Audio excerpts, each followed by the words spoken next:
E o relato, Sandra, dessas mulheres é também um pouco do relato da sua própria vida, né? Sim, então, eu tive na exposição, eu tive uma parte sobre o racismo, ficaram todos no anonimato, então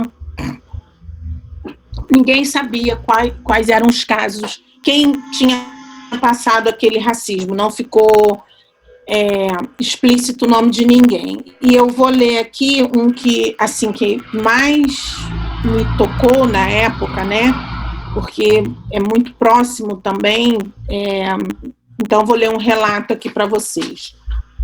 Ouvir a palavra escravidão na escola me causava arrepios. Meu coração ficava apertado.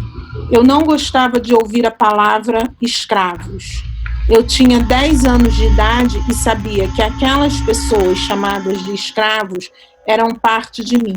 Eu era a única negra na sala de aula e aquelas pessoas negras acorrentadas se pareciam somente comigo.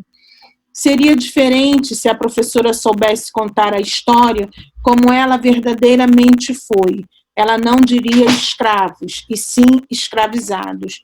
Também, ao invés de senhores, ela poderia dizer escravizadores. Essas pequenas mudanças ajudariam a aliviar o meu coração. Eu saberia que não sou descendente de escravos, e sim de africanos que foram cruelmente escravizados. E que a parte da história africana escravizada é muito pequena perto da história milenar de África, berço da humanidade. Eu ainda seria a única negra na sala de aula, mas a história real me traria orgulho. E, então, assim, esse é um relato que é muito forte, né, porque acontece muito com os alunos negros na aula. A história verdadeira, quando se vai trabalhar a escravidão, que está agora, né, que é essa época agora, né, por causa da falsa abolição do 13 de maio, não se fala sobre os nossos, como que o negro foi importante na construção do Brasil. Eu tenho um livro,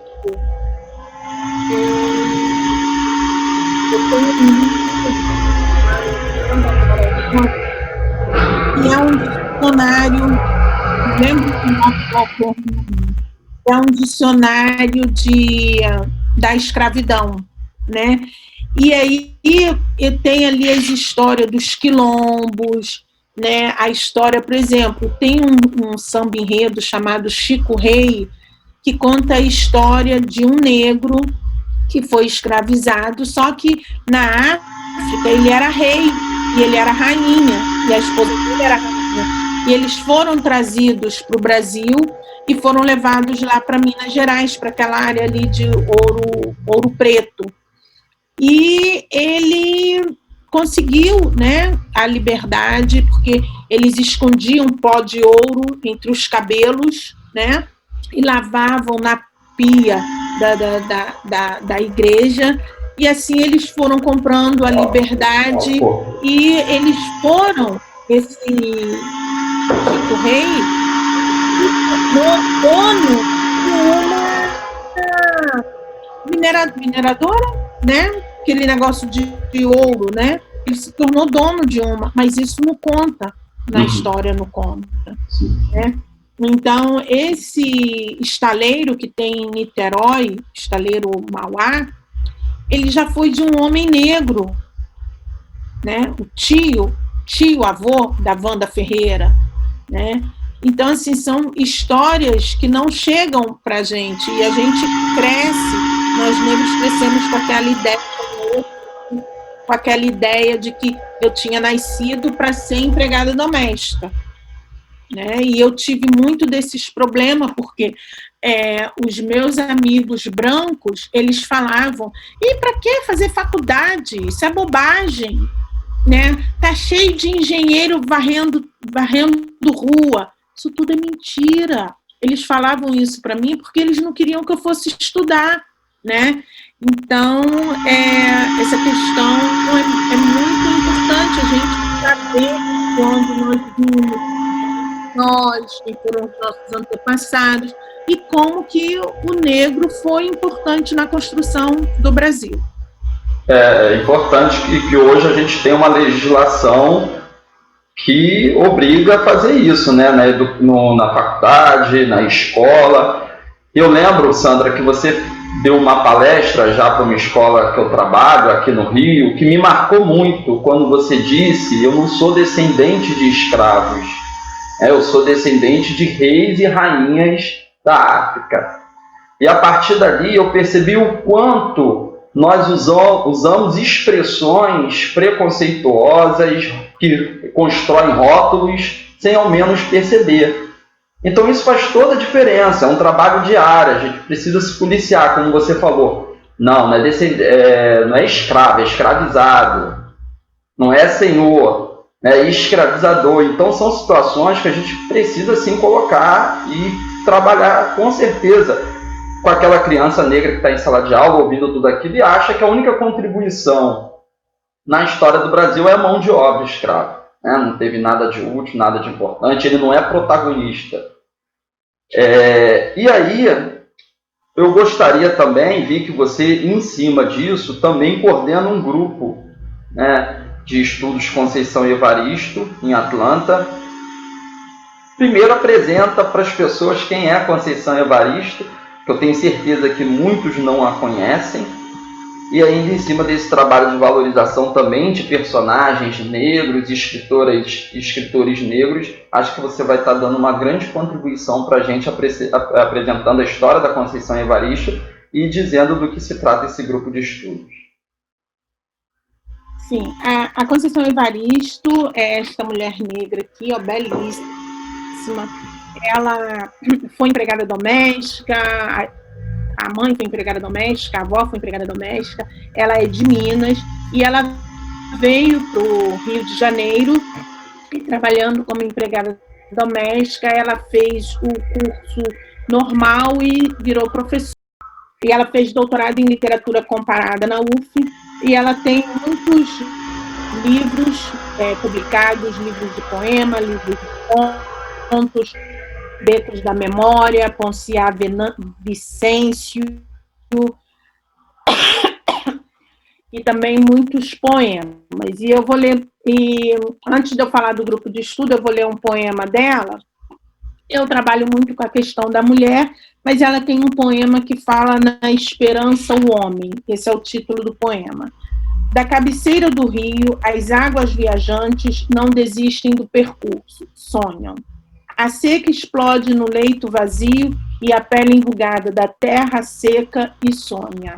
O barco espera, o sábio contemplativo aguarda. O homem, ao peso de qualquer lenho, não se curva, sonha. Sonha e faz, com o suor do seu rosto, com a água de seus olhos, com a fluidez de sua alma, cospe e cospe no solo, amolecendo a pedra bruta. Faz e sonha, e no outro dia, no amanhã de muitos outros dias, a vida respira certa, úmida, alimentada pelo seu hálito, e que venham todas as secas. O homem esperançoso há de vencer. Conceição Evaristo, aqui nesse livro, Poemas da Recordação e Outros Movimentos. Essa aí foi em qual página? Página 55 e 56. Eu acho que você tem um na página 24 também, que você já leu, que é muito marcante. Vê só se ele é na página 24. Eu gosto desse, porque se fala muito do momento que a gente está vivendo agora, né? Uhum. E que venham todas as secas, o homem esperançoso há de vencer. Na página... Eu acho que é 24 que você falou. Na página 24. Vozes mulheres. A voz de minha bisavó ecoou criança nos porões do navio. Ecoou lamentos de uma infância perdida. A voz de minha avó ecoou obediência aos brancos donos de tudo. A voz de minha mãe ecoou baixinho, revolta, fundo das cozinhas alheias, debaixo das trouxas, roupagens sujas dos brancos, pelo caminho empoeirado rumo à favela. A minha voz ainda ecoa versos perplexos com rima de sangue e fome. A voz de minha filha recorre todas as nossas vozes, recolhe em si as vozes mudas, caladas, engasgadas nas gargantas. A voz de minha filha recolhe em si a fala e o ato, o ontem, o hoje, o agora. Na voz de minha filha se fará ouvir a ressonância, o eco da vida, liberdade. Conceição Evaristo, página 24 e 25. E aí o grupo de estudos, que eu dei o nome, Grupo de Estudo Conceição Evaristo, surgiu da ideia porque eu conheço alguns americanos aqui que falam português, aqui em Atlanta eles falam português fluente, e eles já foram ao Brasil algumas vezes e eles vieram relatar comigo o quanto que eles sofreram racismo no Brasil. E eles tinham aprendido que o Brasil vivia uma democracia racial, que no Brasil não existia racismo. E eles ficaram perplexos como que tinha tanto racismo no Brasil. E aí nós começamos com esse grupo, estudando. Primeiro nós lemos um livro do Abdias Nascimento, o genocídio do povo negro brasileiro, para eles poderem começar a entender essa questão racial no Brasil, e depois lemos alguns artigos, e a gente se encontrava começamos a se encontrar uma vez por semana, mas achamos melhor nos encontrarmos de 15 em 15 dias. A gente se encontrava aqui na Panera Bread, que é uma padaria, tipo uma padaria que tem aqui, grande, e a gente se encontrava lá para discutir. Eram mais ou menos 4 a 6 pessoas, às vezes tinha 4, às vezes tinha 6, e aí eles liam o texto que eu dava e depois a gente discutia o texto quando a gente se encontrava. Mas aí veio o vírus, né, e aí tivemos que parar.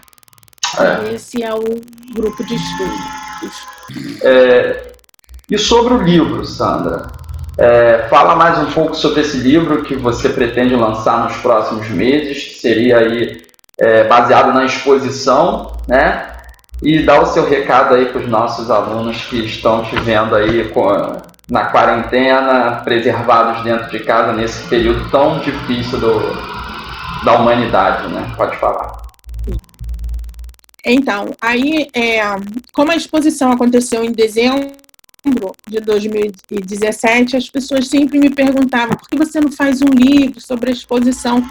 Então eu resolvi fazer um livro sobre a exposição, e o livro traz a narrativa de 39 mulheres negras, sendo 13 elas são do movimento negro do Rio de Janeiro, ativistas, né? 10 participaram da exposição e 3 eu convidei. E também no livro tem mulheres, nem todas as mulheres que participaram da exposição quiseram participar do livro, contar a sua história no livro. Então eu convidei mulheres de outros lugares, outras mulheres, para completar o livro. E aí o livro agora está na editora, CRV Editora, e eu acredito que agora em junho o livro já vai estar sendo à venda online. E se tudo der certo, em outubro ou novembro eu estarei aí no Brasil para fazer o lançamento. Mas se eu não puder fazer o lançamento, o livro já vai estar vendendo online. A gente faz um lançamento também virtual, né? Que você vai fazer. Tá certo. E eu vou divulgar também para que todo mundo que assiste esse vídeo aí possa também ter acesso, saber a data aí do lançamento, a gente prestigiar você.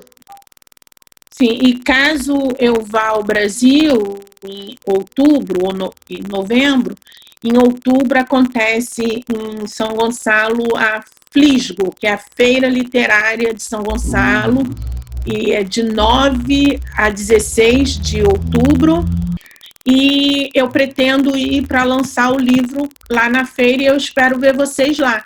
E se eu puder também, o Marcos me convidar, claro, eu vou na escola de vocês e a gente pode conversar um pouquinho, fazer uma mesa aí, sentar e conversar e contar as histórias, narrativa das nossas vidas, as nossas escrevivências, né? Como diz a Conceição Evaristo, ela fala sobre escrevivência, né? A gente escrevendo a nossa vida, né?